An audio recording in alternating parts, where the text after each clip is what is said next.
how we ended up all where we are at, how some of our initial tribal members ended up in Canada, how some people ended up in Crow Creek, and you know, just the push from the federal side, how all of that occurred. So that's, you know, that's our real history and where we ended up migrating and being pushed. And it also, I think if people in, all the students in the state had an understanding, a better understanding, they wouldn't think, first of all, that we get free money, because all of us went to school, and I'm telling you, some non-native students would say, you get money every month from the government.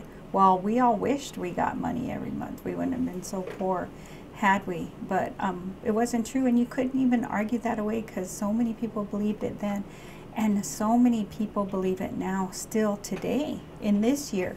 And there are a few tribes that have small memberships, and they have big casinos, and their tribal members get money. Well, you know, that's a very few tribes. It's not ours, unfortunately. Yeah, we're not one of those. So, and there aren't very many. So then they think, well, all the native people get lots of money from tribes, so they feel like it's unfair, and so then they have these myths that they believe about native youth that are so untrue. There is a lot more poverty in native communities than there are in non-native communities.